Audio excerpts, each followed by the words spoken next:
right. 10, 9, 8, 7, 6, 5, 4, 3, 2, 1. Hello, ladies and gentlemen. My name is Brett Keene from God TV Radio. I hope you're all having a blessed day out there. We've got Mr. Jones, 1972, and Matt Powell with us.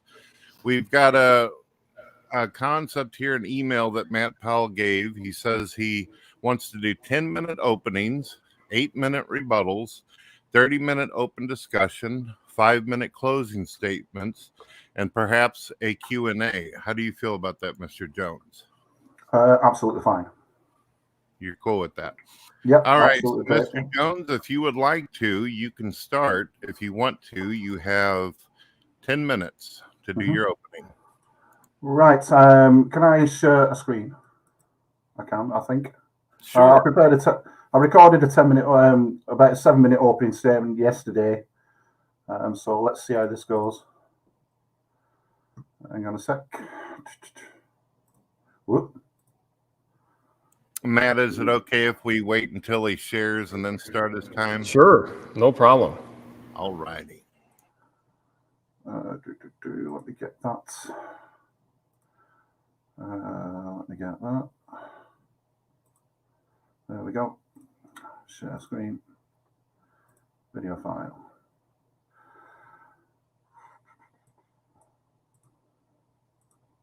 And here we go.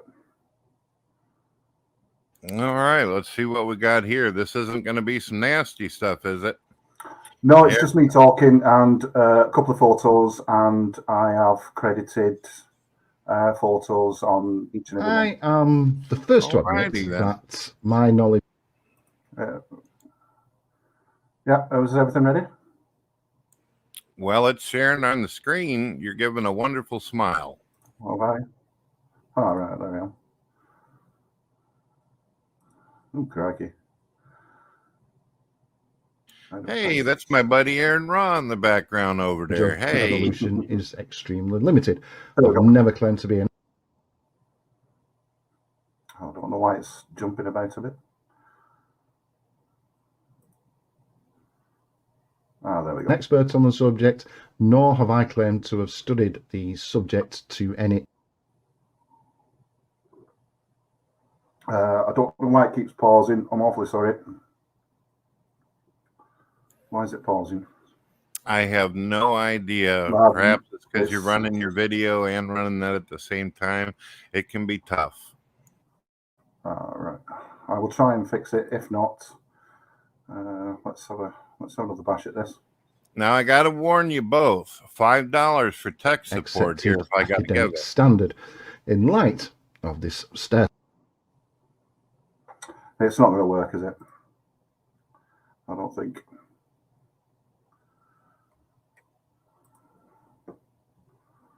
Revelation, I must put my trust in the hands of the experts. And it's not going to have it, is it? Yeah, it looks like it's having a rough time there. Do you have an idea of what it is that you were wanting to talk about there, Mr. Jones? Yeah, I've still got a bit of a script written down. I have nothing to. My computer's frozen. I don't believe this. There we go. So I'll stop sharing, and then I'll just Oh, what the heck? Oh boy. No, in the beginning. That's just great. Well, we're still here for you there, Mr. Jones. We do love you. Thank you. Thank you. And now my screen's gone black. Okay, he's going to have to probably refresh and get that going. So how's your day been? How's the family? It's been good, man. Too blessed to be stressed. Been pretty busy. I didn't have a lot of time to prepare for this discussion. So hopefully it goes well. I have an idea of what he's going to try to argue. He wanted to do like a discussion. He actually wanted initially he wanted a debate on the subject of did dinosaurs fart themselves to death, monkeys surfing from Africa to South America 34 million years ago. And so I'm looking forward to it, looking forward to what he has to say. But I've been well, man. How about you? I just don't understand what the problem with these surfing monkeys is. It seems to make logical sense that a monkey can surf on seaweed for 1,000 miles over the ocean with sharks in the water and everything, but that's just right. me. Yeah, that's funny. That is what that is what one of them said, was that the monkeys actually surfed on seaweed across the ocean. So I thought that was pretty interesting. But I guess we'll see what Mr. Jones has to say. That was what he wanted to challenge me on, so looking forward to it. Well, he may have to go through a whole reloading of his computer and all that. Wait a minute. Oh, there he is. Hey, how you doing? Welcome back. Let me share this video file again. Am I audible to everyone? You sound great. Loud and clear. All right, shall we give him the time again, or how do we handle this? It's up to you guys. I must be audible because everybody can see me and hear me, so I'll just go ahead and click this and see if it works. I am the first to admit that my knowledge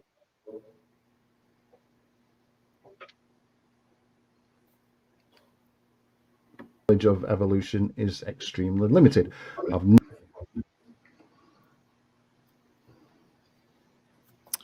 Mr. Jones? Never claimed to be an expert on the subject, nor have I claimed to.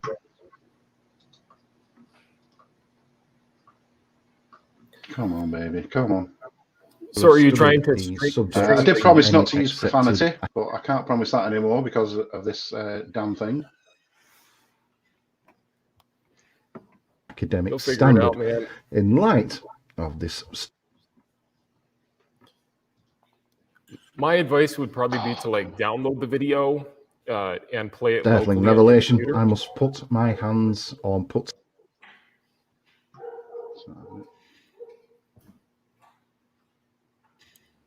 Mr. Jones, my can you hear trust us? In the hands of the expert. So let me remove that and then I'll just read it out. Oh, Mr. Jones, can you hear us? Right. Am I still audible? All right. Let's try to, if possible, let's get this going. All right. Hang on a sec. Okay. Take your time. No problem. That's testing. Oh, I don't believe this.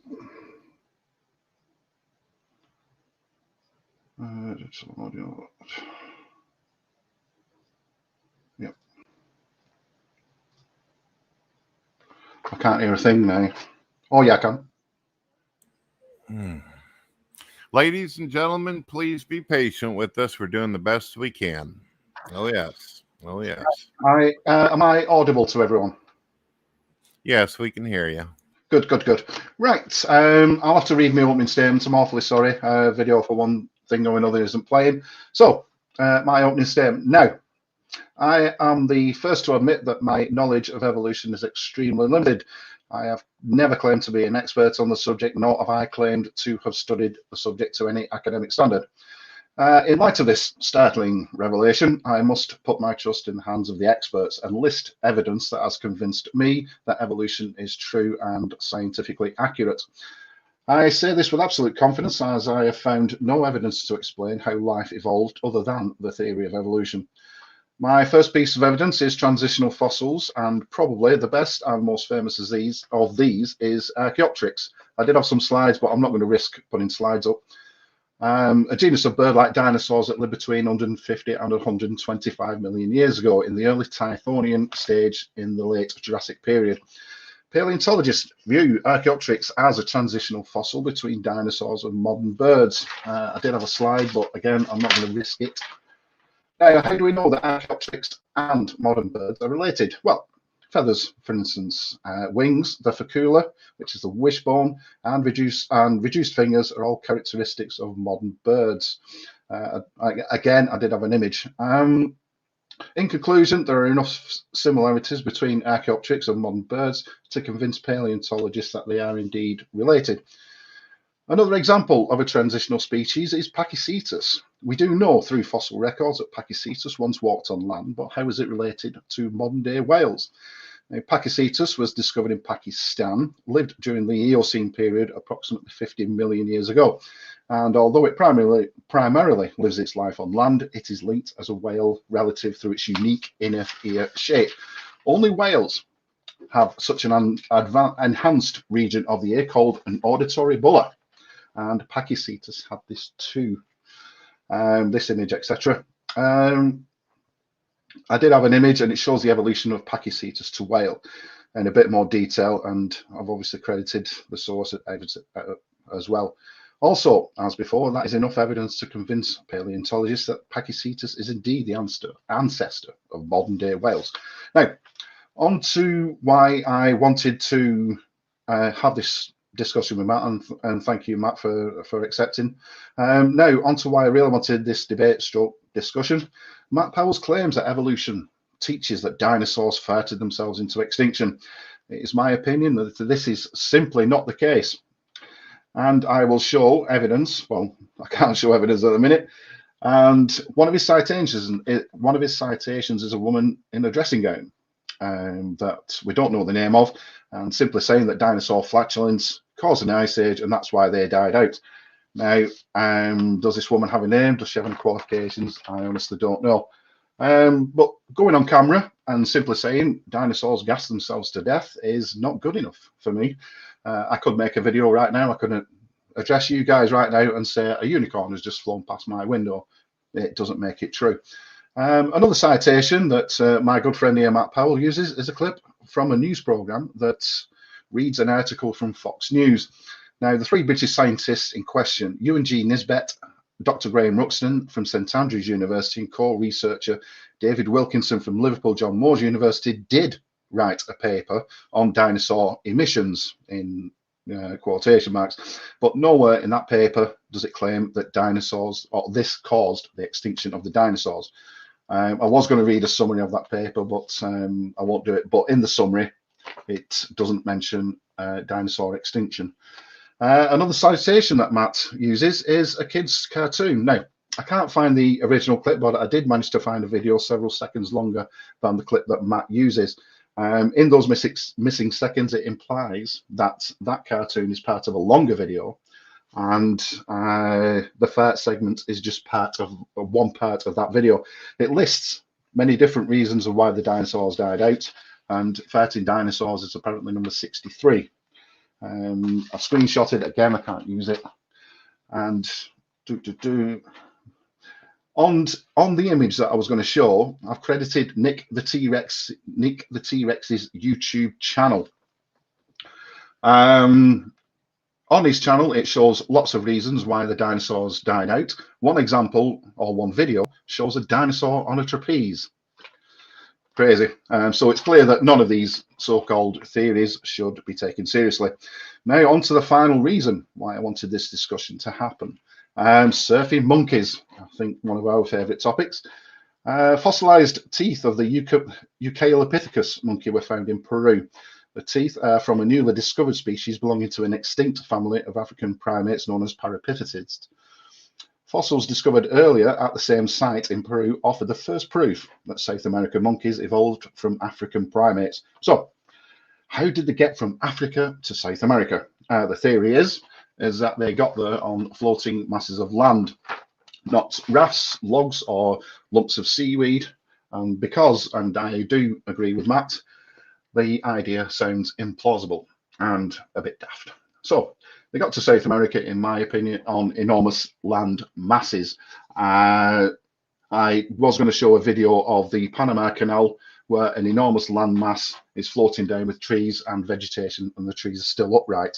Now, with millions of years ago, the seas were a lot lower, continents were a bit closer together, and with favourable currents and winds, there's no doubt in my mind that they couldn't have made that journey across the Atlantic. As you can see, floating mass, right. Now, because in light of what I've just said, I think that it seems plausible that ancient monkeys made the journey from Africa to South America. This concludes my opening statement.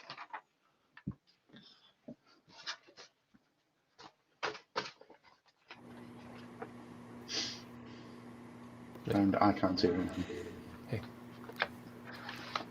All right, Matt, are you able to, did you hear what he was saying? Yep, loud and clear. Are you ready for your opening? Sounds good to me. All right, Mr. Jones, if you could be so kind, would you be able to mute your mic? That way we don't hear the papers moving around the mic. Well, I just want to say thanks to Mr. Jones for sending an invitation for a discussion on this matter. Definitely looking forward to seeing how it's going to pan out. So the Bible says, prove all things, hold fast to that which is good. So the Bible commands us to hold fast to the things that are good and true and right, and to prove all things. And so in order for something to be science, it has to be demonstratable, testable, and provable. Let's just talk a minute about this whole dinosaurs farting themselves to death theory, right? I don't believe this theory. I don't really know of anybody who does, other than some people online that are obviously a little out there. But people are actually promoting this today, that dinosaurs actually tooted, warmed the planet, and then they died from global warming. So because people have decided to believe this, because people have decided to teach stuff like this, therefore, I'm going to point it out and point out why it's absurd. I don't believe that dinosaurs farted themselves to death, but some evolutionists are out there proclaiming that dinosaurs, and of course this one guy says, well, Matt, you've misrepresented us. We believe they tooted, he said, and it warmed the planet. That sounds even more crazy. Okay? So let's check out some of these people that actually claim this. Dinosaurs may have gassed themselves into extinction. British researchers say the prehistoric beasts had a flatulence and belching problem. Dinosaurs did fart themselves into extinction. All their greenhouse gases cause climate change. They farted their way to extinction. I think what's important here is actually that this once and for all proves that the Creation Museum in Kentucky is wrong. Because if dinosaurs were actually farting that much, Adam and Eve would not have been that close to them hanging out. So I just want to... So these people are claiming that the creationists are wrong, Matt, because dinosaurs passed so much gas that warmed the environment and they died from the global warming. And Mr. Jones in his video series called me a bunch of names, made a bunch of ad hominems, and I appreciate none of the ad hominems coming to this debate, and we'll try to keep it that way. But it just amazes me that this guy points this out and he takes such issue with me over this claim that dinosaurs farted themselves to death. Why are people taking issue with me over it? I'm actually combating that theory, telling people that it is ridiculous and saying that certain people are teaching this. And of course, people are saying, well, you're lying, Matt. Nobody says that dinosaurs farted themselves to death. There's people all over the place saying that. I'm just pointing out the absurdity of the supposed theory. And of course, there's a scientific paper about how climate change, how the dinosaurs, sauropods in particular, warmed the environment and then died from the global warming. It doesn't say that in the paper. The paper itself says that certain extinction of certain megafauna was contributed to methane levels being too low. So in the paper itself does mention extinction. Now, let's talk a little bit about what actually made the dinosaurs go extinct according to evolution. And that was the asteroid striking the Yucatan Peninsula south of the Gulf of Mexico, the Chicxulub asteroid. Here's the problem with that. This asteroid that you spoke of in your videos, Mr. Jones, struck 2,000 miles away from the heart of the kill zone. The heart of where all these dinosaurs are found, catastrophically buried in sediment, by the way, is 2,000 miles from the Yucatan Peninsula. So the Chicxulub asteroid, I believe that there was an asteroid that struck the peninsula, but it was a miss, 2,000 miles away. You're going to tell me that an asteroid that struck 2,000 miles away from a bunch of dinosaurs is what caused their death? Give me a break. But this is stuff that you're saying in your videos. Now, I want to go ahead and just answer a couple of these misrepresentations that you brought up in the beginning. You said, well, I don't know much about evolution. But what I do know is that there are transitional fossils. Hold on a second. Stephen Gould himself said that there are no missing links. The whole chain is missing. So Stephen J. Gould, who is a professional in the theory, you say, I trust the professionals. That's what the professionals say. There are no missing links. The whole chain is missing. There are no missing links. That's why they're defined as the missing links, because they are missing. And if we are supposedly able to find transitional fossils, we should find more transitional fossils than the actual kinds of fossils that we find with the species. We should see a clear speciation from, Australopithecus afarensis, Lucy, all the way up to Cro-Magnon man and Peking man, and then all of a sudden you've got humans at the end of this line. And here's the thing: even if I grant that there are homologous structures, that there are transitional fossils, homologous structures are no problem for creationism. I have no problem saying that there are certain things that could appear as a transition, because we build in homologous patterns. And God himself, if we're made in the image of God, he probably would have done the same thing, built creation in homologous patterns. That's why we share DNA with certain animals. It doesn't mean we descended from those animals. It means that we are all made up of the same material, DNA, stuff that is vital for life. So in the center of the United States, I'm going to kind of go for the jugular here. We find the Dinosaur Peninsula. Now, in the Dinosaur Peninsula contains thousands and thousands of dinosaur graveyards. Now, within these dinosaur graveyards are thousands of dinosaurs. And in particular, we find 1 million square miles of dinosaurs that were catastrophically buried. Let me ask you a question, folks. What would cause 1 million square miles of land to get buried catastrophically and for dinosaurs to be buried in an asphyxiated position? The only way to explain that is Noah's flood. These dinosaurs died in asphyxiated positions. They were choking on mud as the water was coming in and burying them in sediments. They arch their necks back. This is a T-Rex fossil of a T-Rex that died under 50 feet of sediment, and it had suffocated to death. There is no other way to explain these fossils than the flood of Noah. Now, people can try to argue against the flood of Noah. They can try to say that it's not a fact, that it's nothing more than a fairy tale. I heard one guy say, "Oh, it's just so crazy. You think that the earth could be flooded?" Look, we live on what's known as the water planet. Hello? 71% of the earth is currently covered by water. So to say, oh, it's so superstitious to think that there could have been a global flood, that's just absolutely false. So I just wanted to point that out. And one of the reasons that we know that these dinosaurs were buried in the recent past is because they contain soft materials inside the bones. In fact, there are 16 types of bioorganic materials that should have degraded if deep time evolution were true.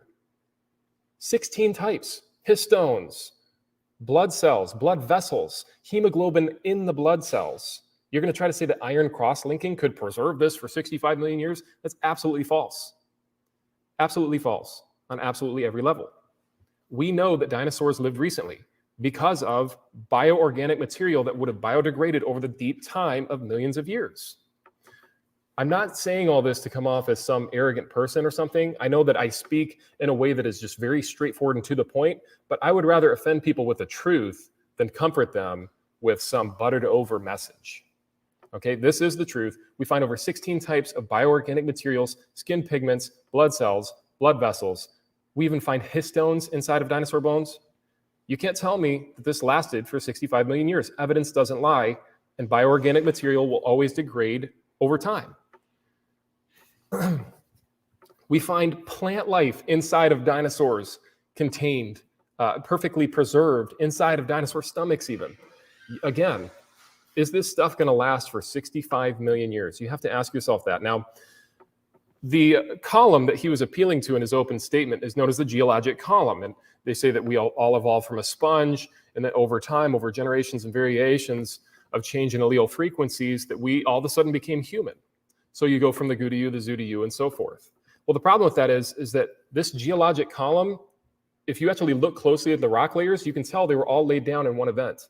It's not that there was long periods of time as these layers were getting laid down. And the reason that we know that is because of these bent rock layers. Brett, how much time do I have left?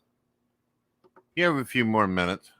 Cool. So if you look at the pictures here that I have up on my screen, these are bent rock. Now, what happens if you try to bend hard rock? It will break. According to evolution, these mountains slowly formed via slow and gradual plate tectonic shifts.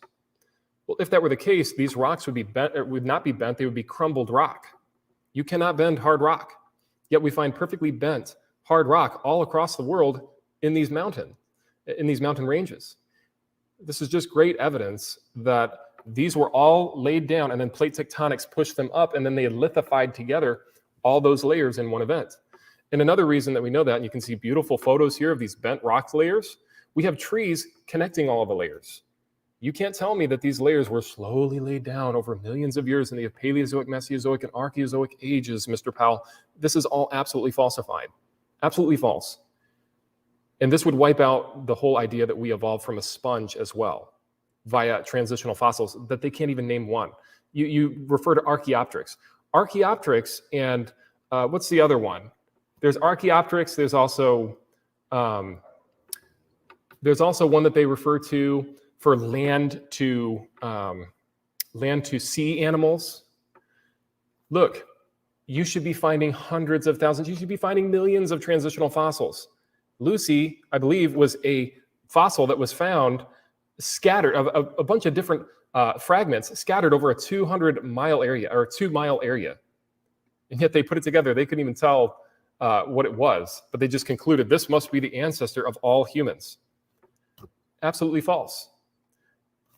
Back on track here. You know, we find these polystratophossils. We find whales on mountains. Look, this wipes away the geologic column. The whale is perfectly preserved on top of this California mountain here, for example. We find clams in the closed position on top of Mount Everest, 29,000 feet above sea elevation. Look, this is absolute proof that these things were buried catastrophically because the clams were closed and pushed up the mountain through catastrophic plate tectonic movements. It had to be catastrophism. Identical amounts of C14 in all these coal seams. C14 only lasts 50,000 years. The half-life is 5,730 years. And if it was truly this decay rate that they say, and truly the ages that they say, there would be no C14 in these bottom layers. But yet they all register statistically the same amount of C14. We find C14 in dinosaur bones as well. It's, just collagen, hemoglobin in the blood cells. Anybody who believes that those things would last for 65 million years, you'd have to be gullible, folks. And I'll end with this point. When the crust of the Earth was broken up like an eggshell and subduction and rapid plate tectonics was going on, we would predict that certain of the crust of the Earth would be subducted into the mantle, and of course would cause catastrophic plate tectonics and create the mountains that we see today. But one of the things that I'd like Mr. Jones here to notice is that we find cold slabs of rock that sink 500 miles down into Earth's hot molten mantle that have not heated up yet. If slow and gradual plate tectonics was what caused those rocks to get there, they would have been uniform with the temperature on the ground. This is 5,000 degree molten rock, yet there's 10-mile thick pieces of cold rock down in the mantle of the Earth. You can't tell me that slow and gradual geologic change and uniformitarianism is the answer. Naturalism never did any good for science. Catastrophism is what best explains geology. Catastrophism is what best explains the past. And so the present is not the key to the past, my friends. The key to the past, the key to the present is actually the past. And so with that being said, I think I should close out. But of course, they'll say, well, let's give our side, Matt. What about our side? Okay, here's your side. Here's how you date rocks. You determine the age of the fossils, the rocks by, look at this, World Book Encyclopedia. It says the age of the rocks may be determined by the fossils found in them. But you determine the age of the fossils by finding out the age of which the rocks in which they lie. So you date the fossils by the rocks, rocks by the fossils. Circular argument. Absolutely indefensible. Surfing monkeys. What's your evidence that these monkeys surfed across there? You found a fossilized tooth? Fossils mean catastrophic burial. And how are monkeys going to survive a 900-mile journey back when the continents were closer even? That's still 900 miles with no fresh water. Sharks in the water. Currents that somehow took them across when currents take you up or down. It's an indefensible position.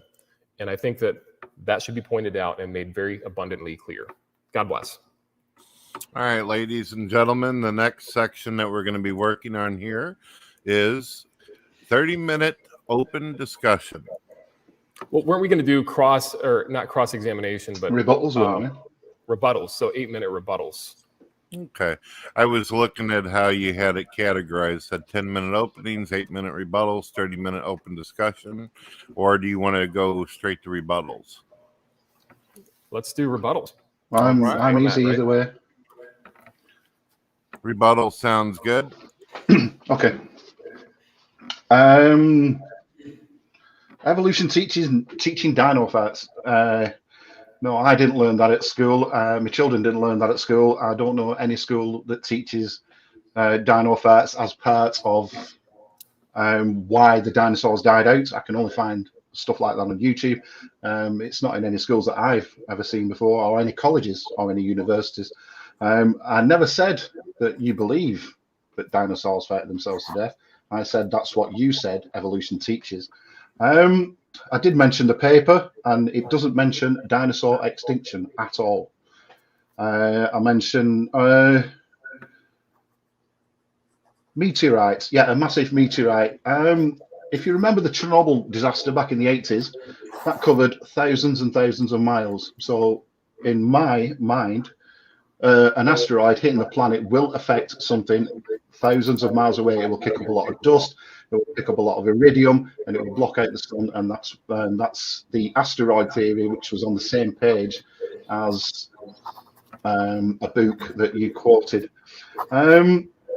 Dinosaur Peninsula, as I understand it, that's a creationist invention. Asphyxiated dinosaurs, yes, that could be. One of the theories why the dinosaurs died out is a few or several massive volcanic eruptions, or obviously a meteorite hitting the Earth. And that would asphyxiate dinosaurs. If it blocks out the sun, kicks up a load of dust, the dust comes down, chokes all the dinosaurs, and that's how they could have died out. But the honest answer is we just simply don't know. Science doesn't, it has many theories, doesn't have answers, unfortunately. We got about 3 or 4 minutes in, and I'm hearing a lot of evolution bashing. I'm not hearing a lot of God did this, and here's the proof, and here's the evidence that God did it. I'm just hearing a lot of evolution bashing. You mentioned Lucy, Australopithecus afarensis. No, about 1 million years before that was Ardi, A-R-D-I, considered the earliest human, or the earliest human ancestor, one of the earliest human ancestors. Whales on mountains. Before the tectonic plates collided and the mountains, obviously the Earth was flat. Whale could have died on the thing. 1 second. Somebody's got their mic open and it's causing echoes. We gotta fix that so we can hear what's being said clearly. Go ahead. No, it's not me. There's no background noise from me. We're good now. It sounds like. Is everything okay? Okay. Whales on mountains, clams on mountains. Before the mountains formed, they could have died, sank to the bottom when they got buried under sediment and rock, and when the plates collided and made mountains, that would have pushed the fossils up to the top of the mountains.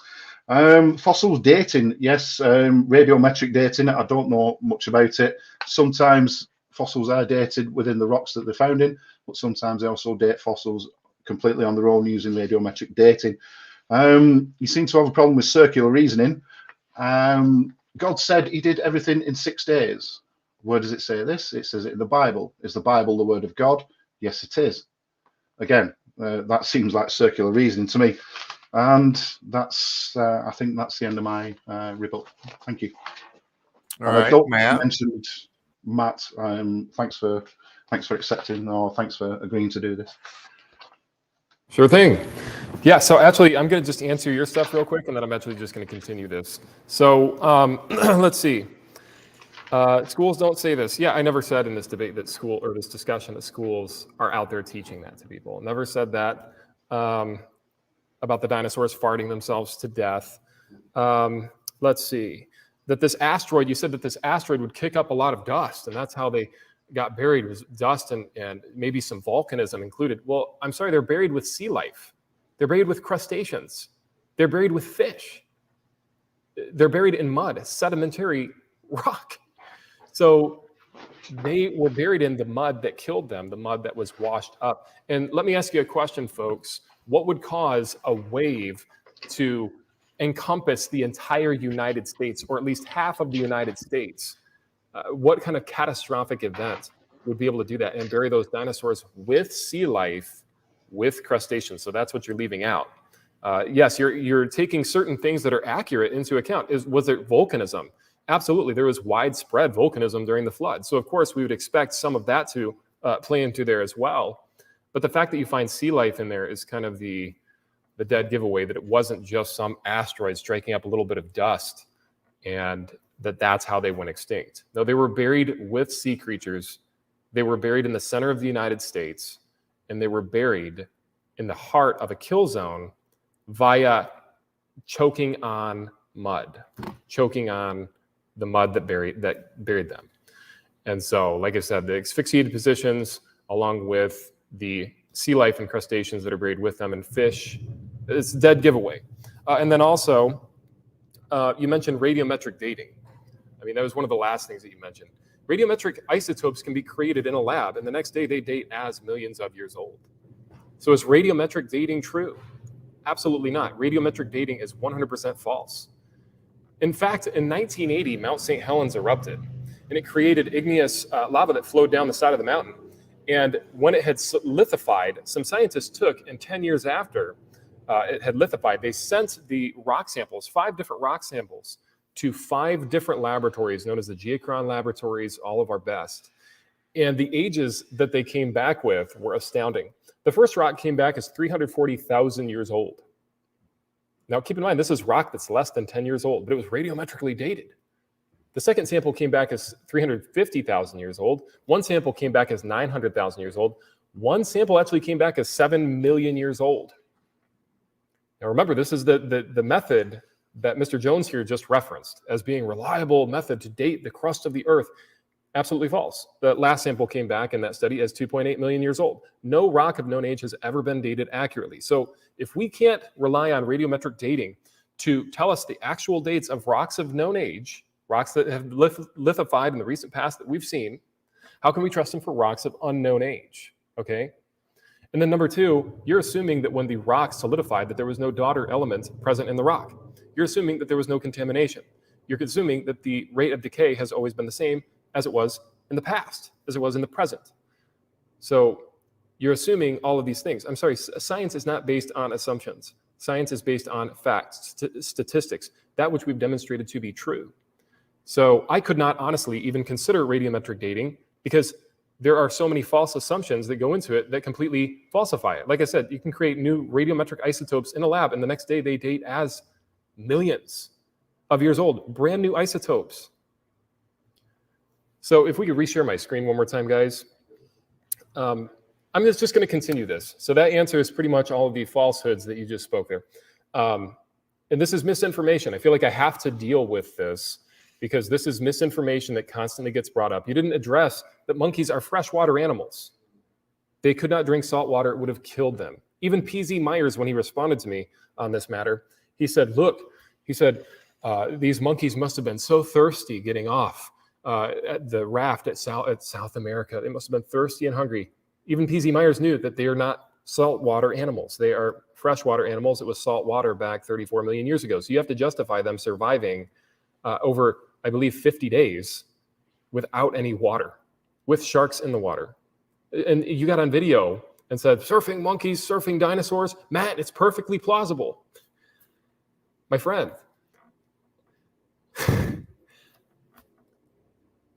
sometimes I don't know quite how to deal with stuff like this, these theories that are out there, but I do my best to bring my opposition.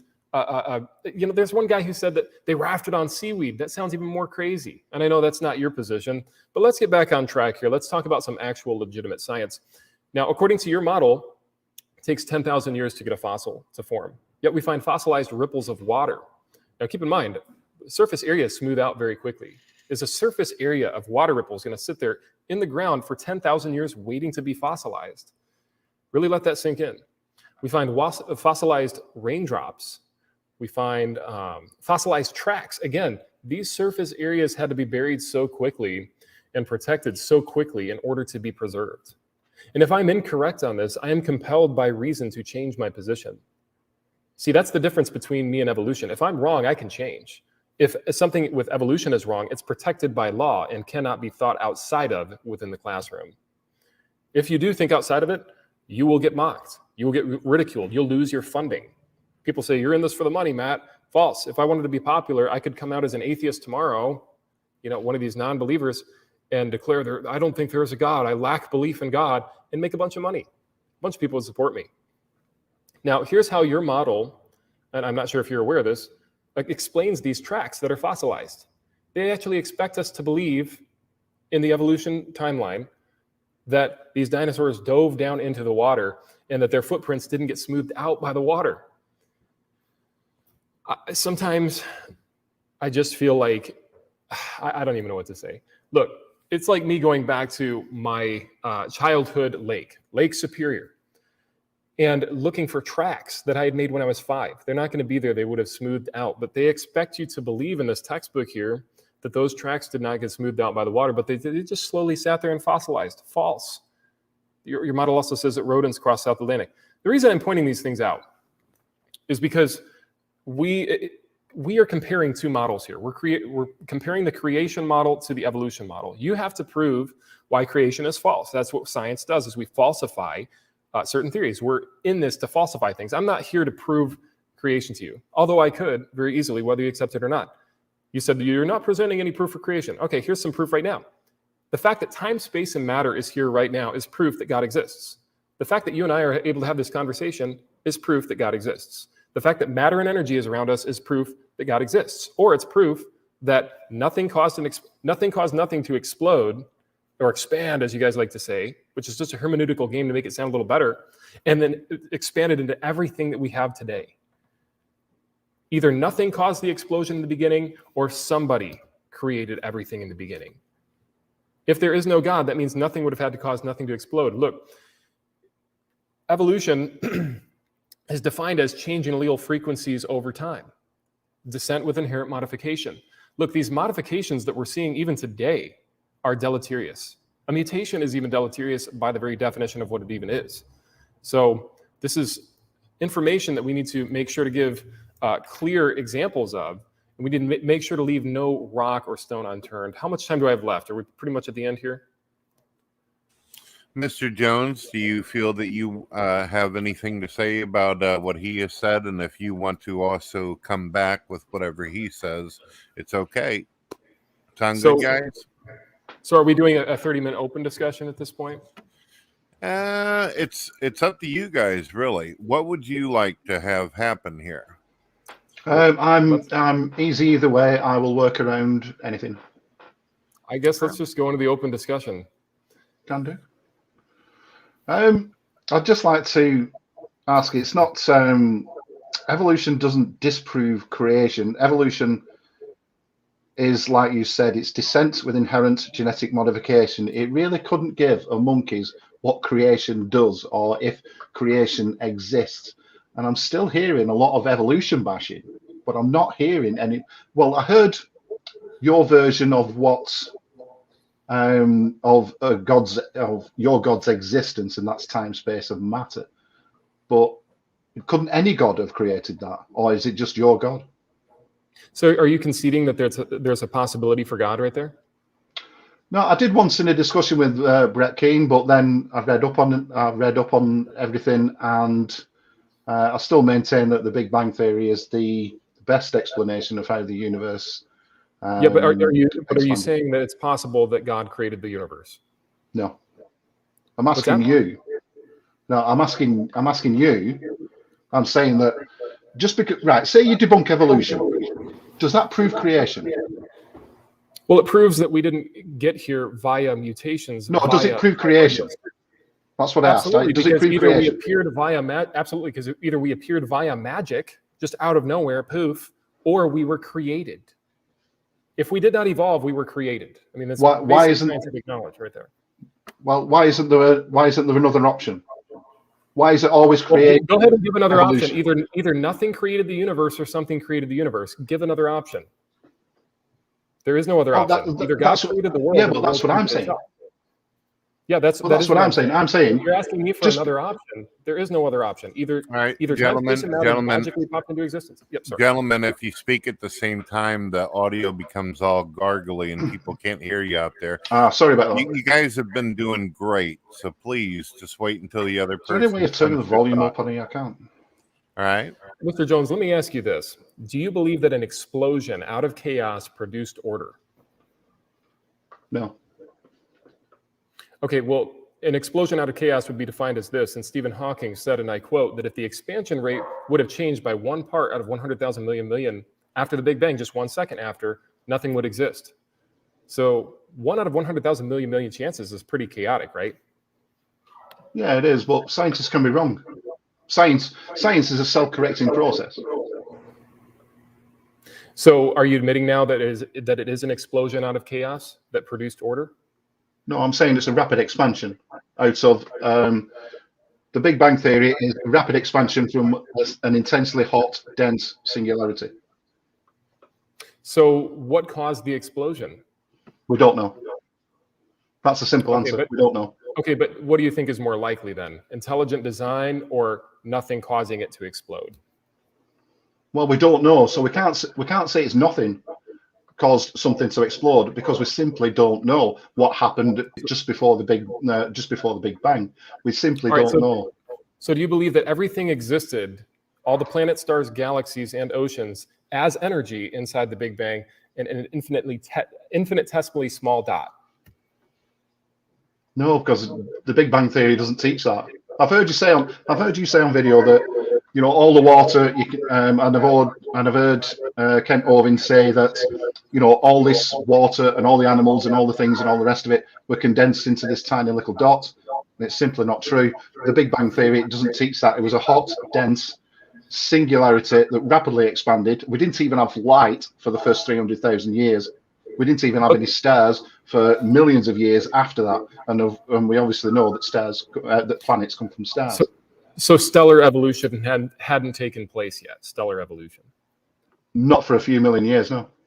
Not for a few million years after the Big Bang. So if you give it enough time, you'll go from an explosion from an infinitely dense hot point to all of time, space, and matter, not in its present form, but over millions of years, these rocks would evolve and create themselves, right? Just say that again, sorry. So you're saying that everything in the universe existed via a dot of energy before it was matter, exploded and created matter. Expanded. Okay, we didn't even have created matter. Yeah, we didn't even have matter for I think millions of years. I can't remember the exact timeline, but it created electrons right at the start of the Big Bang. They started whizzing round and started creating atoms and stuff, and that created matter, and then it created forming matter, and then that's generally how it did it.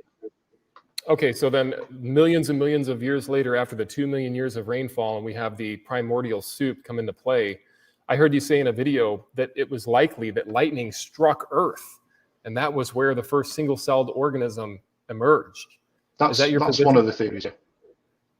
So, what would happen if lightning was to strike one of us right now? Isn't that deleterious by definition? Wouldn't that destroy anything that's living in the premises or anything that could possibly live in the future? Yeah, it would. Yes, it would. But so how is that evidence of abiogenesis? How is lightning striking mud, something that is deleterious by the very definition, going to somehow assemble a cell? Well, do you not think that? I'm sorry, Brett, but science is a self-correcting process. Yes, it is. Have you ever noticed that after a lightning storm, that suddenly your plants grow at an exponential rate? I've noticed this in my garden. Lightning strikes the ground, and then the plants start sprouting out of nowhere. That's what I've experienced. Okay, but do we have any examples of life coming from non-life, and specifically lightning? It's the RNA. No. That's another theory altogether. The theory that I happen to trust is the RNA first which somehow I don't know how it works. I honestly don't know how it works. But the RNA first, and it went into DNA, and it started forming like very, very primitive life, single-celled organisms, if you like. That's the theory that I happen to trust. And that is actually the theory that most people adhere to. But here's the problem. Check this article out. It says, the first healthy organic molecules may have formed within tiny droplets. And all scientists agree, pretty much, for the most part, that the creation of life involved water, according to this article. But check this out. How does DNA get destroyed? Just Google it sometime. It says DNA is vulnerable. This is taken from a scientific paper. It says DNA is vulnerable. It breaks down in sunlight and in water. What was the RNA world like? Sunlight and water. The very thing that destroys DNA, you think could assemble DNA via RNA processes? No. That is the claim. No, that's... Well, I'll have to read up on that because this is abiogenesis and not. So you're saying that you believe in this RNA process, but you don't even know what the RNA process is. This is this RNA to DNA process.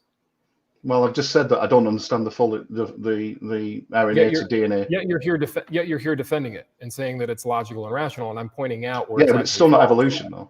It's abiogenesis. It's not evolution. Okay, but it's defined as chemical evolution. So it is evolution. It's part of the evolutionary process. It's not part of the theory of evolution, no. Abiogenesis is not part of the theory of evolution. It is defined as chemical evolution. Anybody can look it up. It's not part of the theory of evolution. Well, let's talk about the theory of evolution, descent with modification. When do you see an animal changing from one kind of animal into another? Define kind. I.e., able to reproduce. When do you see a certain family or kind of animal merging all life on this planet is able to reproduce? Or better yet, how about, since you brought up the whole surfing monkeys thing and how it's so plausible, why don't you address the fact that this is salt water that they're floating across? How do they survive for weeks and weeks without any water? Well, I explained in the video, and I explained on the opening statement that there was lots of vegetation on this enormous land mass that were floating down the planet. But vegetation is food. Vegetation is food. We're talking about water. What did they drink? You can get water from food.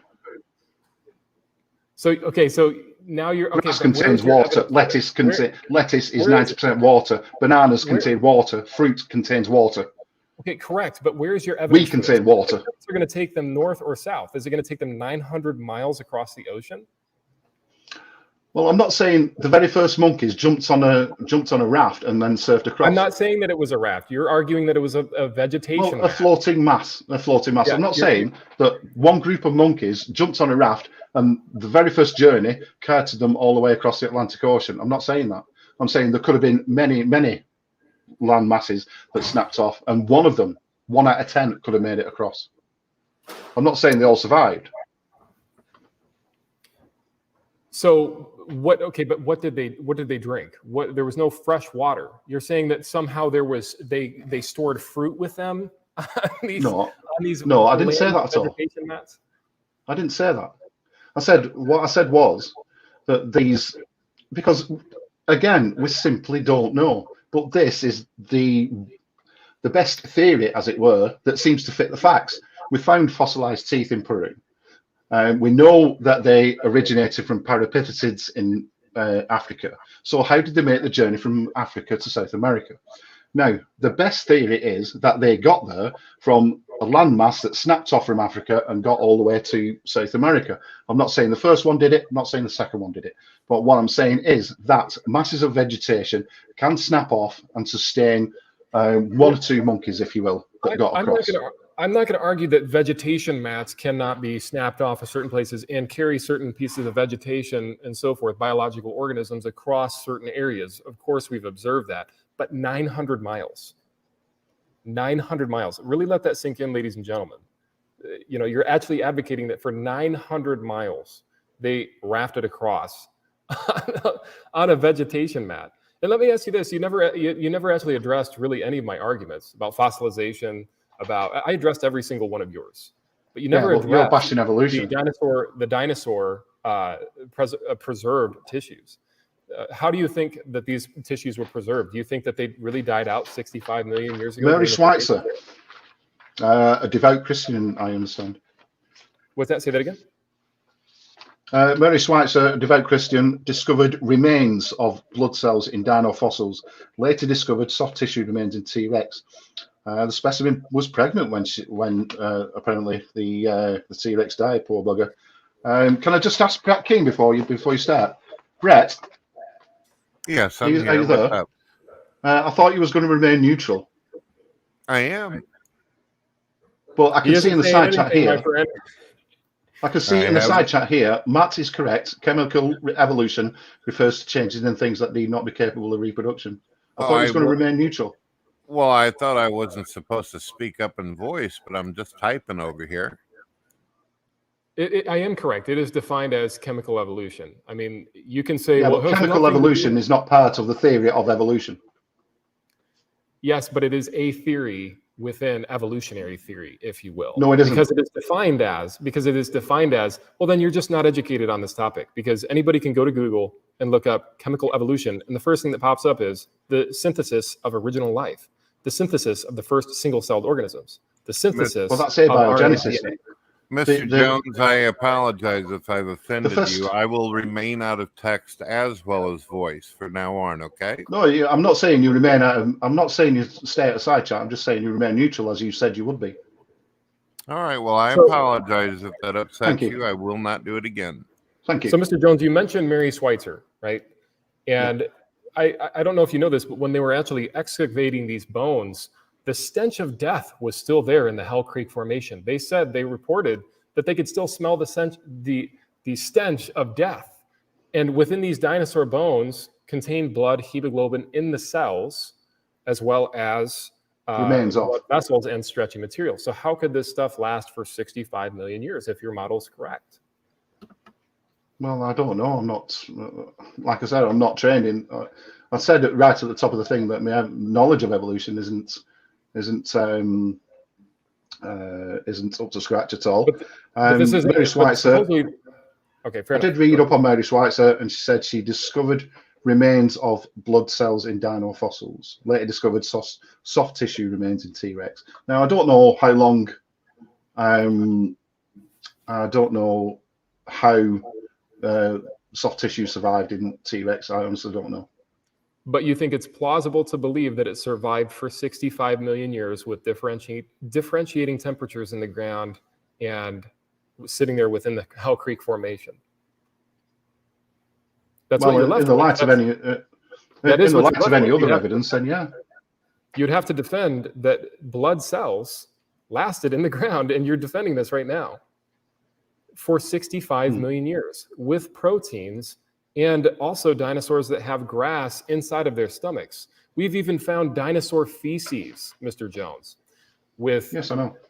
with fecal matter that somehow lasted 65 million years. And we found out that these dinosaurs ate grass, which again was a prediction that we made on our model, but that was failed on the evolutionist side. Let me ask you this. I don't want to ask all the questions here How today. did it fail? What's that? How did it fail? Well, because evolution taught that grass actually evolved via 55 million years ago, but dinosaurs died out 65 million years ago. So dinosaurs never saw grass because they didn't find grass in the fossil record. But we actually analyzed coprolites, dinosaur dung, and found that they actually ate grass. But they have found a species of grass that existed when dinosaurs existed. I'm sorry? They found a species of grass, or one particular kind of grass that existed when dinosaurs existed. Yeah, but the point that I was making, and anybody can Google this, is that no grass existed during the time of the dinosaurs. That grass had not evolved yet. I just said there was. They found some. I can't really hear what you're saying. It's kind of mumbling on the mic. I think it's your mic. I don't think it's you. Nice. Well, anyways, I think I think what we should do, Brett, how many more minutes do we have?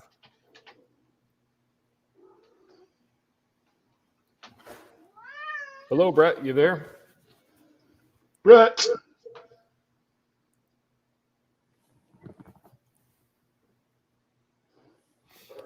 So let's talk about evolution then, because you said that evolution, basically means change over time. Well, I believe in change over time, but I'm not an evolutionist. And so you could define me as an evolutionist just because I believe in change over time. But these changes over generations, over these populations, are deleterious by definition. What part of the mutation through selection mechanism that is required to drive evolution is verifiably scientific and that we can observe today? You mean beneficial mutations? I'm talking about a mutation, a group of mutations that would drive a fish to a fisherman, like evolution teaches. No, it doesn't teach that at all. So you don't believe that over through millions of years. generations and via variations that we descended from? Over millions of years. They're still eukaryotes. Right. So just because they're eukaryotes means that we're related, correct? That's right, yeah. So Still yeast is a yes. eukaryote as well, right? Sorry? Yeast is a eukaryote as well. Yes. So that means we're related to yeast, according to you. That means we're related to pine trees and elephants because they're eukaryotic organisms. Well, you could argue that squids and pens are related because they squirt ink. You could argue that the clouds, because they have water inside of them, and watermelon has water inside of it, somehow watermelon and clouds are related, ladies and gentlemen, because they have is a pen characteristic.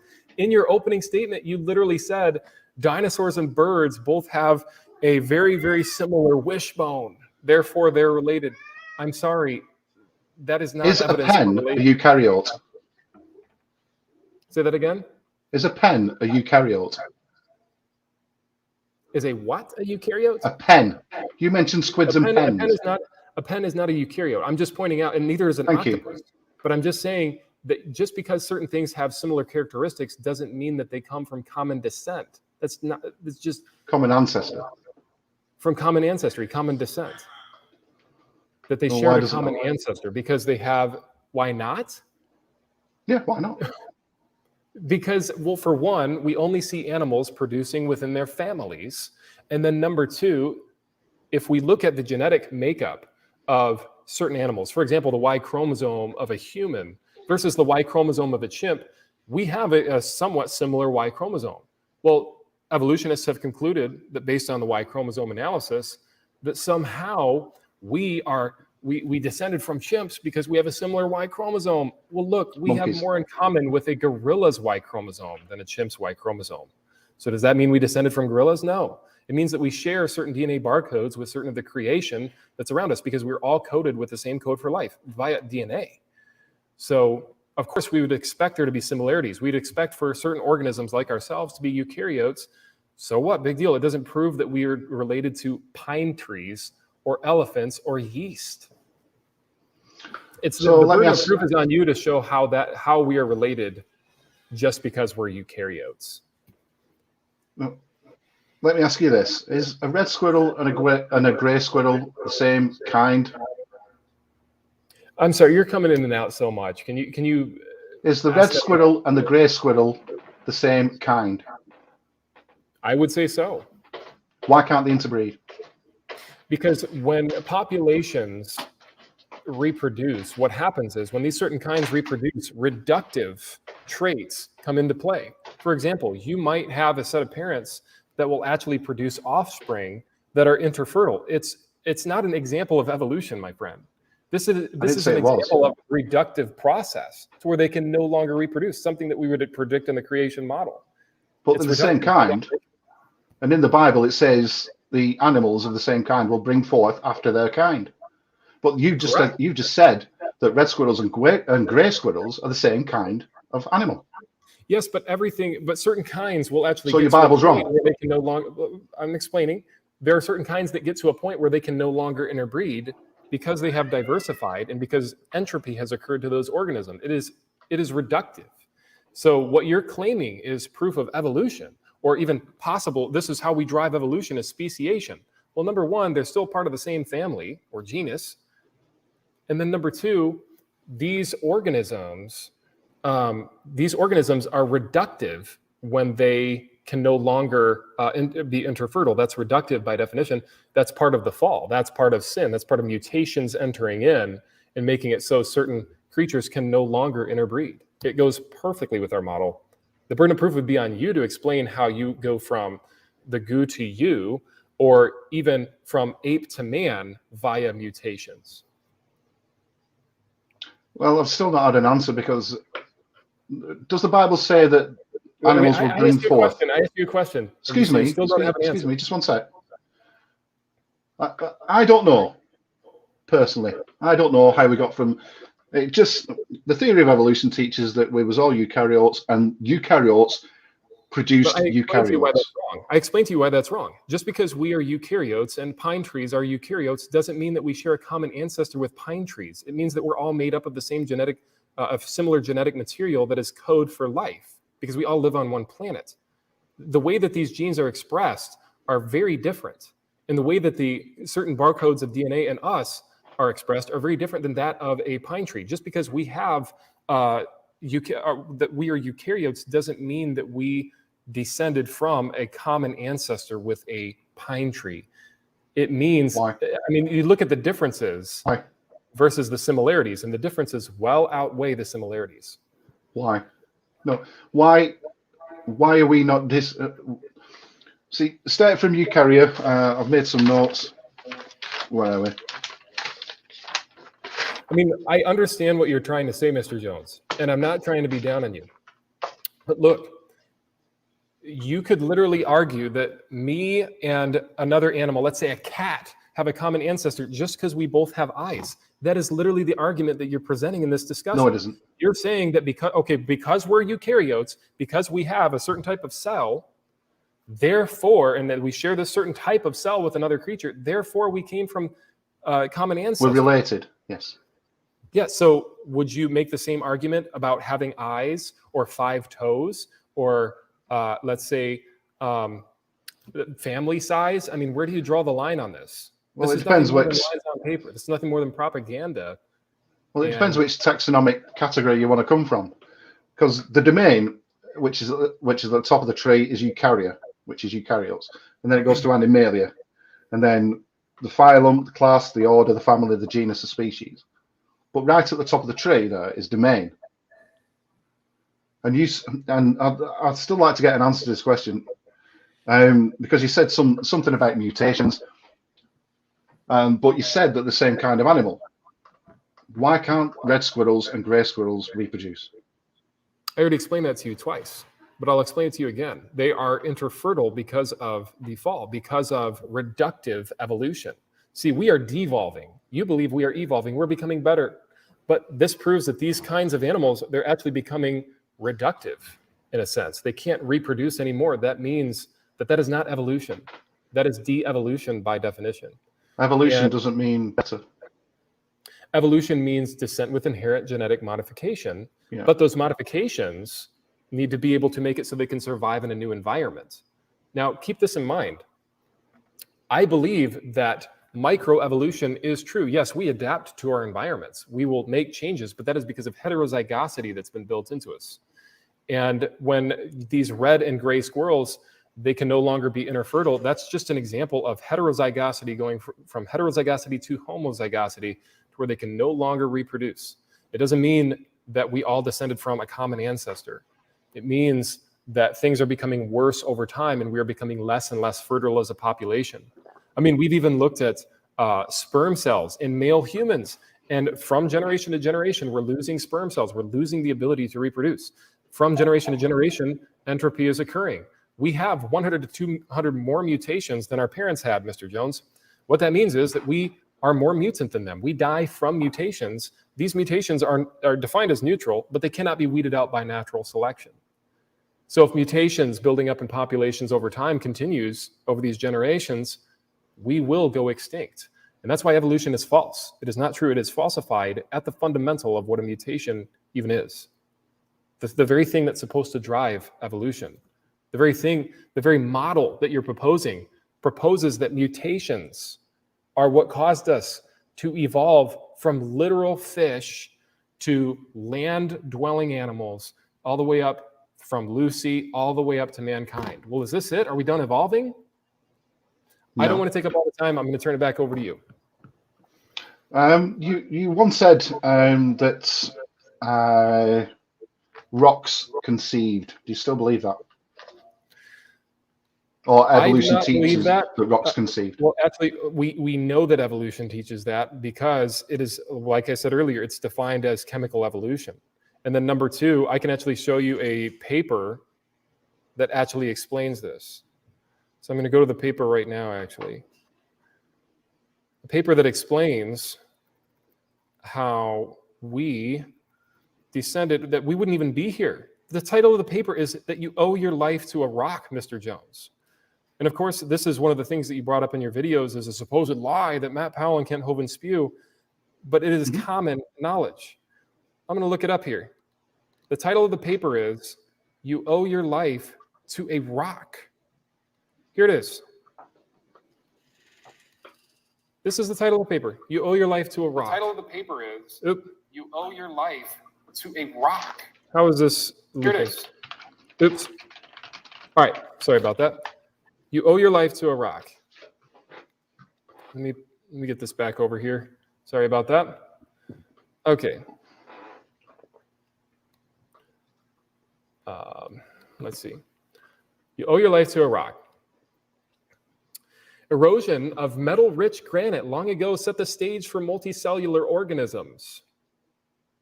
Check this out. This is literally what your theory is saying. It says, thank goodness for granite. This is how the article starts out. Thank goodness for granite. You know what? I would thank God for life, not rock.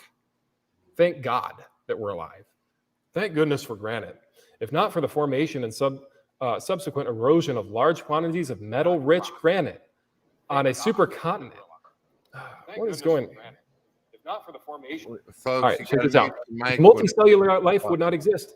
These heavy metal elements, Mr. Jones, had to erode from the granite that somehow came here by chance, a rock that we can't create on purpose, somehow created itself by chance. And then when it was raining for 2 million years, it eroded the rocks to a point where multicellular life would now be able to use those chemical compounds to survive. That is what evolution teaches. That is chemical evolution. That is the fundamental of the theory. I'd have to read that again. I did read it once, but I'd have to read that again to make sure. It is what we're saying. So I'm not lying. You accuse me of lying. Life are already on this planet, though. What's that? Some of the ingredients for life were already on this planet. Say that one more time. Some of the ingredients were already on this planet. Yes, but the ingredients for life would not have assembled themselves if it weren't for the heavy metal elements that came out of the granite rock when it was being rained on for 2 million years, according to the model. So single rock, life. Yep. Sorry, go on. I was going to say, so single-celled organisms could exist without it, but multicellular organisms, according to evolution, could not have existed, according to this paper, could not have existed unless these heavy metal elements were eroded from the rocks. So when you come on here and say, nobody believes, or when you get on your channel, nobody believes that we came from rocks, that's just a lie. You're just hearing that from other atheist YouTubers. Because this is what evolution teaches. If evolution teaches that the earth was a hot, molten ball of rock, and then it rained on the rocks for millions of years, and out of that soup came me and you over generations and variations, that is what evolution teaches then, is that we evolved from rocks, that we descended from the chemical elements contained in these rocks.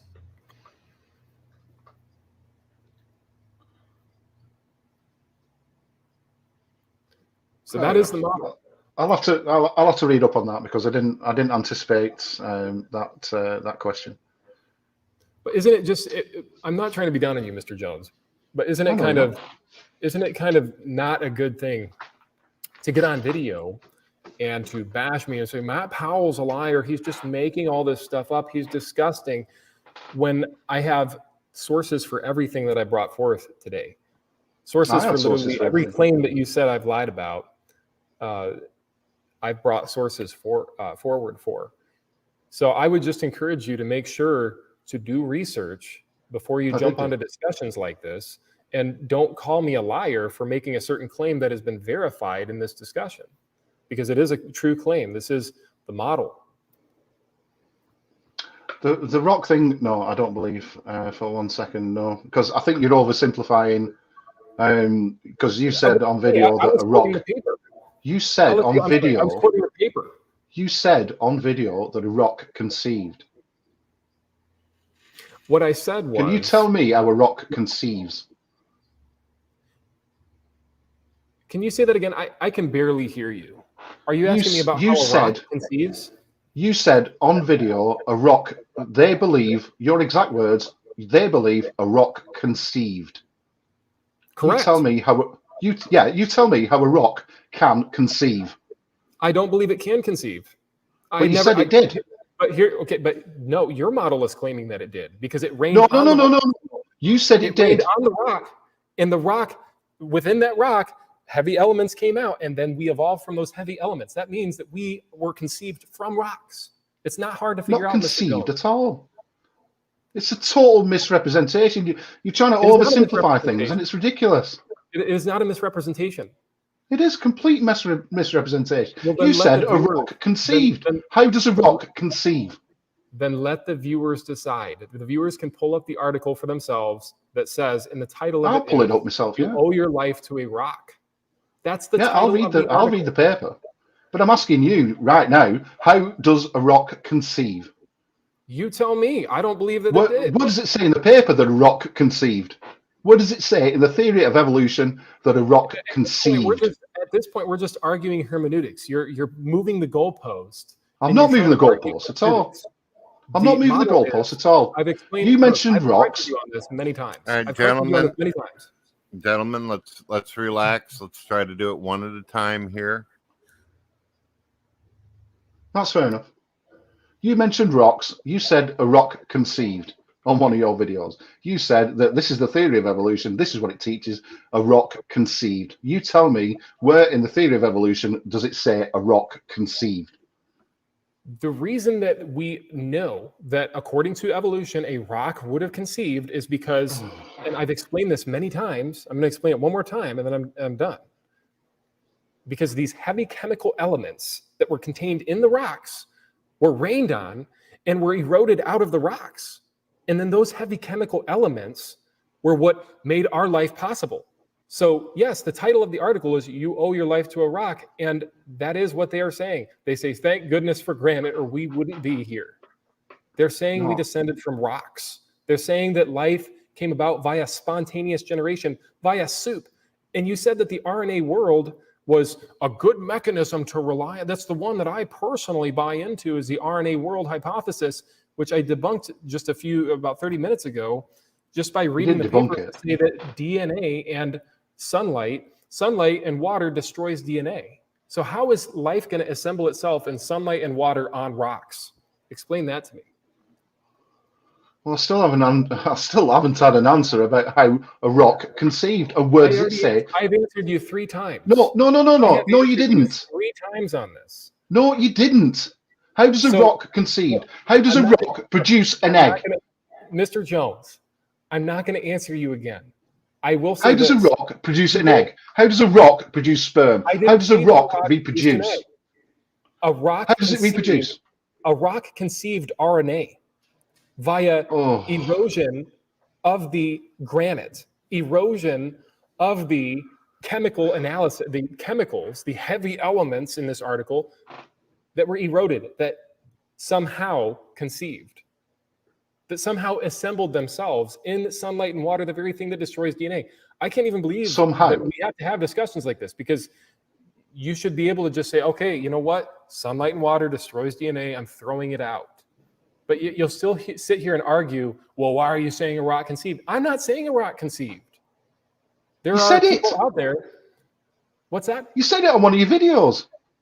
I said that these people think a rock conceived. In fact, I have college students. You've not shown any evidence to back it up. College students telling me that they believe rocks conceived over God created the universe. Name one.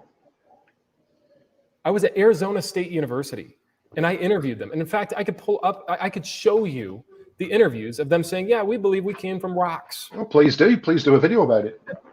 I will release a video about it pretty quick here, because I feel like it should be put out there in the public. I was actually going to wait till a film that I was going to release on this matter. But look, the mutation through selection process and the abiogenesis soup has been thoroughly debunked. I debunked it just by using some basic scientific papers. The Bible says, in the beginning, God created the heaven and the earth. Not in the beginning, nothing exploded and somehow, or nothing rapidly expanded faster than any explosion in history, which is an explosion by definition, and created everything that we see around us in the world today. It is absolutely false. It has been falsified. And people that would speak of this in an honest manner should just throw it away. Throw the hypothesis of evolution away, Mr. Jones. Accept that which is demonstrated to be true, that which is demonstrated to be fact. And that is creationism, creation science. The world was created. God loves you. He died for you. He came here 2,000 years ago, died on a cross, was buried and rose again for your sins and my sins. And he wants you to go to heaven with me. I want you to go to heaven with me. I don't want you to go to hell. Now, look, I understand we're just trying to keep this as a general discussion, but I think we should probably just wrap it up. You have provided no evidence for evolution in this entire discussion. You never answered one of my talking points. Yes, I I have. answered everything that you said. I literally answered everything that you said. Hang on. I want some evidence for God. I gave you evidence for God. Time, space, no, and you matter. didn't. Time, space, and matter. No, I want evidence for your God. Well, I've done videos on this explaining that there are only two concepts of religion. There's people who work their way to heaven, and there's people who trust Christ as Savior. Every other religion teaches a work salvation. My faith is in Christ and in the done religion, the one who said that he paid it all when he died for my sins, past, present, and future. But faith is so belief, there are only isn't two it? religions. There's only two concepts. So it's not hard to figure out. But faith is belief, isn't it? Faith is belief without evidence. False. Faith is defined as a confidence or trust in someone or something. Look it up in a dictionary. Don't that's faith. no problem. But I'm still not seeing any evidence for God here. Wait, you just your God. Wait a minute. You just misdefined faith. Faith is defined as a confidence or trust in someone or something. It is not believing things without evidence. You've been listening to too much R and Ra, my friend. You've been listening to too much Mr. Larry Nelson. That comes right out of his mouth. That was just repeated, regurgitated not called stuff. Larry. If you would have looked at a dictionary, you would have known that. But instead, you're watching, you're trusting YouTubers to tell you the truth instead of trusting fact. I don't really have any more to say. So where's your proof of God? I think maybe. Where's your proof? Hang on. You don't get to run this debate. So where is your proof for your God? Where is your proof for heaven? I've already said it several times, but I'll say it one more time.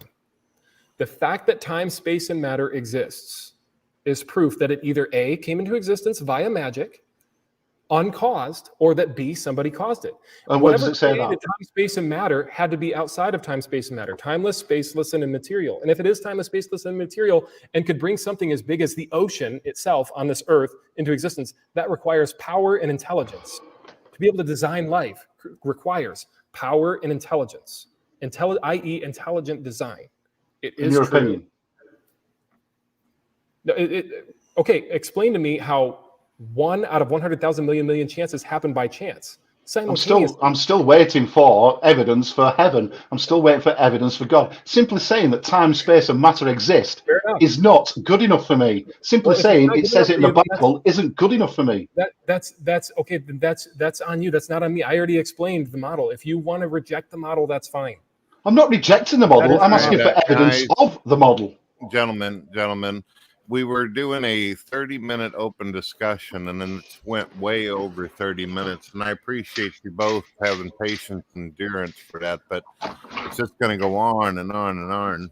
So do we want to get to closing statements? Do we want to do a Q&A? How you guys feel? I'm okay with Q&A, me.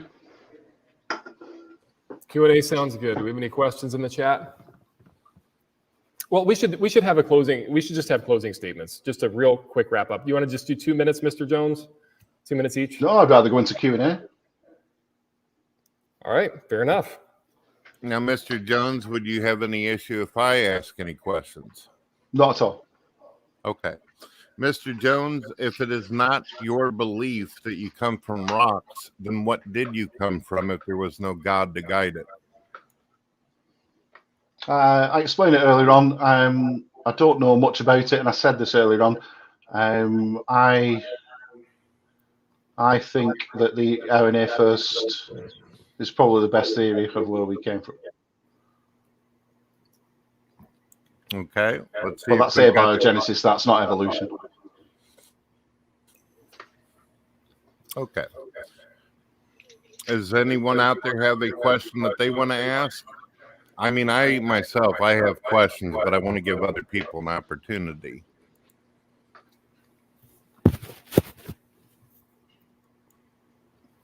Let's see. I'm looking through here. We've got someone called V57 that says that they want to ask a question. Who to? All right. While we're waiting for this person to do it, so you guys ain't held up. You guys were talking about the surfing monkey incident earlier, right? You Yeah. said you guys were saying over 900 miles there was this floating debris that basically, according to you, had lettuce and plants on it, and the monkeys were eating the very thing that they were floating on. Now, No. my memory serves me right, doesn't salt water destroy lettuce and any of this material that you speak of? I didn't say that. Okay, what said- did you? How would you like to respond to that? I said a floating land mass, and I wish me opening statement of the video was working properly, but it wasn't. But I showed a massive land mass floating down the Panama Canal that actually blocked the Panama Canal back in 2010, and it still had upright trees on it.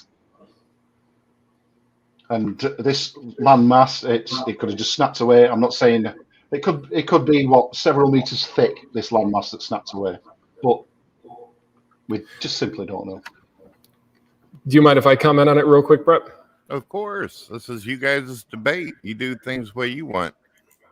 Sure. So, this whole theory that monkeys, surfed on vegetation mats from Africa to South America 34 million years ago. Again, the study is actually based on a fossil. And Mr. Jones, you obviously referenced this at the beginning of our debate or discussion, that, it's based on these fossils of these teeth that we found, these molars.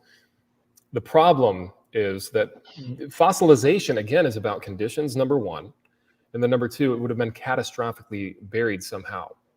So even if they did ride across there on a raft, somehow they were catastrophically buried to the point where their teeth were able to be preserved. And so, just saying, well, we found some fossils of a certain animal over in South America that didn't exist in South America. They existed in Africa. That means that they must have floated across. I am willing to submit maybe they floated across, but in a catastrophic event, and they were buried catastrophically, which is why we find the fossils. People always say, well, they're trying to survive. We find them trying to get on vegetation mats to survive. Yeah, they were running from the flood of Noah. They were trying to survive, and they were catastrophically buried. So it perfectly fits my model. So no matter how this game could be played, it will not go the evolutionist way. So how did kangaroos get to Australia from Turkey? Well, for one, am I allowed to answer that question, Brett? You guys are more than welcome to do whatever you like with it. Yeah, for one, the sea level would have been much lower. And if you lower the sea level after the flood, obviously it would have been land bridges everywhere. So it would be no problem for kangaroos to be able to simply hop there. It would have been no problem for them. So that would be my answer to that. So why is it implausible for monkeys to get from Africa to South America, and not implausible for kangaroos to get from Turkey to Australia? Because they hopped. They didn't ride on a raft, Mr. Jones. They walked. They hopped.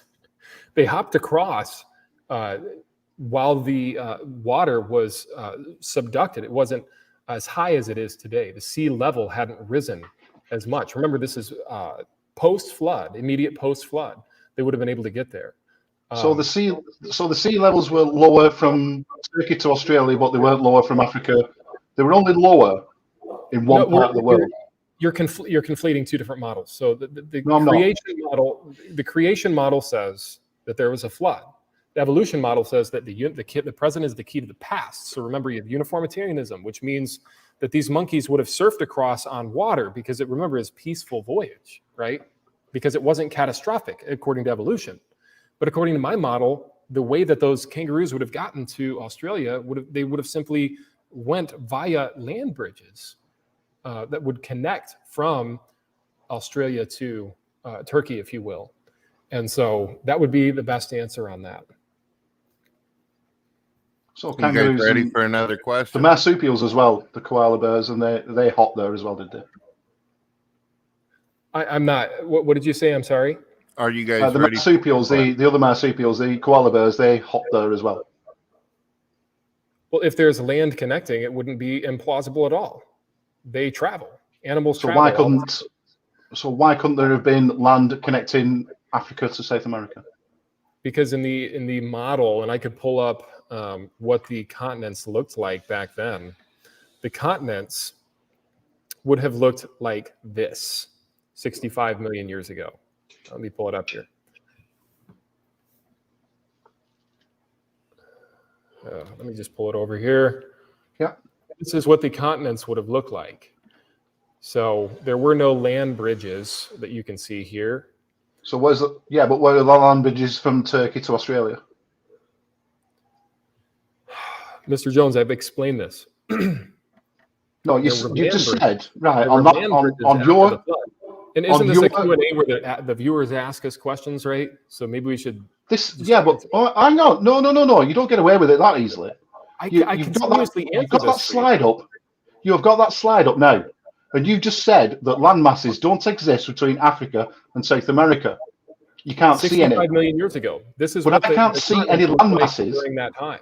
But I can't see any land masses from Turkey to Australia. Yes, because this is an evolutionary assumption page. This is an evolutionary assumption picture. This is how they think it looked back then before. All right, then. Well, show me a picture with some land. Show me a picture with some land mass between Turkey and Australia. Look, I'm showing you what your model is proposing here via 65 million years ago. I don't know if you can. And I'm asking you for evidence of your model. I've given you evidence of my model. No, you haven't. Where are the land masses from Turkey to Australia? Then we have to, Mr. Jones, in this discussion, then we have to agree to disagree, and we have to move on. I'm sure there's. No, I'm asking you. You've just tried debunking the Africa to South America. I'm going to debunk now this Turkey to Australia business. Gentlemen. Where are the land masses from Turkey to Australia? This is your model. Show evidence of your model. Okay, this is not my model. What you're seeing on the screen right now. I didn't say it was your model. I said from Turkey to Australia. You said from Turkey to Australia there are land masses, and a kangaroo hopped from Turkey to Australia, and I want some evidence for that. Gentlemen, this is the Q&A section of it for people to be able to ask the folks in the show questions. And I will say this. This is not Matt Powell's page. He's showing you what the evolutionists are saying. That is what he said 3 times. I don't know if you guys are hearing each other clearly or what's happening here, but this was said 3 times. But let me ask yet again. This is his model. Kangaroos got from Turkey to Australia hopping on land masses. Where is the evidence for this? I've already explained it. After the flood, post-flood, the sea level would have been much lower. And if you bring the sea level lower, even just a few hundred feet, you're going to start to see land everywhere. So that even in the Atlantic. Well, I provided plenty of proof for the flood. I don't need to provide you with evidence. I can provide you with proof of the flood. Well, you just made a claim, so provide some evidence. Post-flood, that's what we would predict. That's what we would predict post-flood, because of the water still running off of the. Right. So where are the land masses? They're under the water now. Look, I'm not going to keep answering this question. I've answered this question now 4 times. We need to move on. We need to be professional. And we need to move on. No, I'm asking for evidence of the land masses. You've shown no evidence for these land masses whatsoever. Guys, the thing that I'm not understanding here is you're saying you're wanting these land masses from a site that's about evolution. But the issue is we were originally talking about surfing monkeys, not land masses and all this close together. It's the scientists that are claiming that it was 900 miles they traveled. So what is this exactly from either one of you, if you don't mind me asking? What does this have to do with the surfing monkeys? Well, it is to do with Well, it has sexual nothing. dysfunction. It has nothing to do with it. It really has nothing to do with it. It comes down to repeating arguments that he's heard from other YouTubers about the problem of kangaroos getting to. Don't make assumptions about me. Okay. I don't really have anything else to say on this. I think we've tried to talk about it. We need to just agree to move on, Mr. Jones. Right. You said this is your slide here. This is your slide. So I want to see some land masses between. It was 65 million years ago. Right. Well, go further forward in time then. If there's land masses between Turkey and Australia, there will be some pictures of them, or there will be a computer model of that. So Mr. Jones, we have to move on. We have people in the Q&A that are asking questions. Fair enough. Right. You don't want to answer the question. That's absolutely fine. No problem. I've answered it 4 times. Okay. All right. All right. The So any next evidence? question is this, ladies and gentlemen. In the debate, in the discussion, live discussion, however you want to refer to it, there was a comment made about lightning hitting some area of the earth and somehow sparking life into existence. What did the lightning hit that caused life to come into existence? Water. Water. Apparently, that's one of the theories. So what kind of water was this that the lightning hit? I'd probably take a guess at H2O. Okay. So my answer to this would be that it's completely opposite. What the evolution model is saying is completely opposite to that of reality and to what the Bible says. The Bible says that life began on the land and that God breathed into man's nostrils the breath of life and he became a living soul. And so our model teaches that it began on land. Their model teaches that it began on water. But the reason we know it couldn't have happened, notice the wording here, could not have happened in the water, and it is falsified, is because DNA breaks down in sunlight and water. RNA is pre-DNA. And if the prebiotic process contained water, by definition, it's going to scatter the DNA molecules and not assemble them. I guess the next question we'd have to ask then, either one Brett, of do you. we have any questions from the chat? I don't want it to just be. Yeah, I'm trying to look over sorry. here on the screen over on this. Let's see. Now there's a couple people sitting here talking about Russia and the Ukraine right now. There was someone who had asked this question. Let me put it up.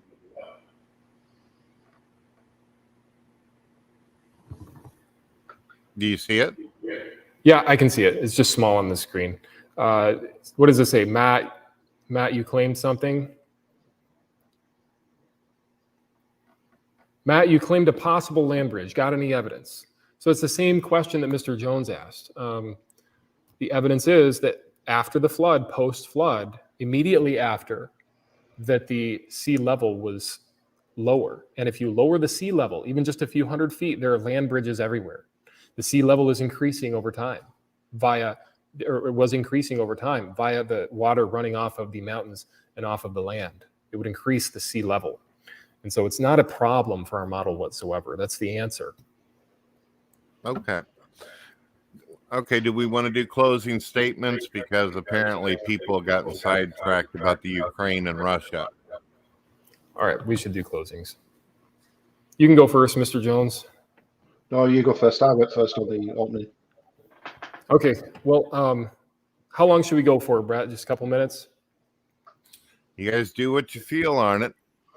All right, I'm going to go for 2 minutes. So let me see here. So overall, I think a good discussion. I want to thank Mr. Jones for challenging me to defend my position on these matters. I do want to encourage people that look into this stuff. And look, I hope I haven't come off as condescending or something. It's just that when I hear so many falsehoods in one discussion or so many lies, I feel like I have to, and I'm compelled by what the Bible tells me to do, which is to seek and promote truth, to simply point out the errors. And I think that I've done that today. I think that the evolution model really does not have the answers. I know it doesn't have the answers. Mutation via selection, creating these populations over generations is false. It is falsified. It proves that in the beginning, we started with a perfect genetic code, and then it got corrupted. And then mutations have accumulated over time, decreasing the lifespan. We die from mutations. And so I think that it's important to point out that the Big Bang model is false. To claim that all matter existed in an energy form in an infinitesimally small dot is beyond absurd and does not have any scientific backing. In order for it to be science, it has to be demonstrable, testable, and repeatable. And like I said, if I am wrong on any of these matters, I am compelled by reason to change. And that's the difference between my model and Mr. Jones's model, is that evolution, they're always going to come up with rescue devices for it. When you point out, okay, water could not have been what life started in because water scatters RNA, it scatters DNA. In fact, when the FBI does research on people that have died, when they do forensics, they look at somebody that died in water versus somebody that died in fire. The person that died in fire is actually, they can trace the DNA better because fire doesn't scatter the DNA molecules as much as water does. Water scatters DNA. When somebody dies in water, it's hard a lot of times for forensic people to identify what's going on in there. Why? Because it scatters the DNA. That means that life is more likely to start. Abiogenesis, the theory he was proposing in this discussion, is more likely to happen in a grill, a hot, fiery grill, than in the water. But people that don't think about this, that don't think through what they're saying, they'll say, well, bubbling within the broths of the ocean with some chemical soup. I'm sorry, chemicals destroy life. Soup destroys life. I'm sorry, our ancestor was not Campbell soup that got eroded off of some granite rock. Our ancestors were Adam and Eve. Y chromosome Adam, mitochondrial Eve. And we can verify that they lived in the distant past via mutation rates, and that there was a flood about 4,500 years ago. And I've shown the geological evidence of that. And so in closing, I just want to encourage people that are listening to do the research. Don't believe what I'm saying, simply do the research yourself. And I think Mr. Jones would probably say the same thing. So Mr. Jones, just want to say thanks for the invitation. And I thought overall it got heated, but I did think it was a good discussion, and I want to wish you the best. Take care. Mr. Jones? You too, Matt, and thank you for coming on and accepting the invitation to this discussion. I want to wish you and your family and everybody at Dinosaur Adventureland all the very best, and I really do mean that. Let me see. I've heard an awful lot of evolution bashing. I've heard a lot of Big Bang Theory bashing, abiogenesis bashing, but I've not heard any evidence so far for God, only time, space, and matter. But I just don't know. Yes, I've done research.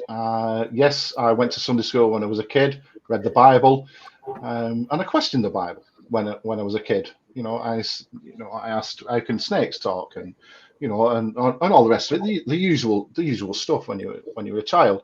But I've heard no evidence for and no evidence for creation. Only God did it, and it says it in the Bible that God did it. But God, the Bible is the word of God, but it's circular reasoning, and Matt said he has a problem with circular. Oh, certainly there is a problem with circular reasoning. So I honestly don't know. Like I say, I want to thank obviously Brett Keane for hosting this as well. And yes, I do encourage people to look into it, because there is no scientific evidence for the supernatural, and God is apparently supernatural, and there's no scientific evidence for this, none whatsoever. There is no scientific evidence in the Bible. The Bible is factually incorrect. The Bible describes the earth as flat, and obviously we know that the earth isn't flat. The Bible describes whales as fish, and we know that they are not fish.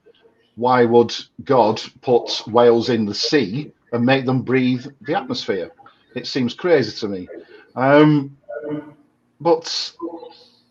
I'd just like to obviously just finish on this point. Yes, do your own research and come to your own conclusions. But don't. It's difficult. It's difficult. Yeah, just do your own research, come to your own conclusions, and I just wish everybody the best. Everybody in the side chat. I wish Matt and his family all the best. I wish Brett Keane and his family all the very best, and I hope you live long and prosperous lives, and and just do well in whatever you choose to do. And once again, thank you to everybody. Thanks to Matt, and thanks to Brett, and thanks to everybody in the side chat as well. All right. Goodbye, ladies and gentlemen, and God bless.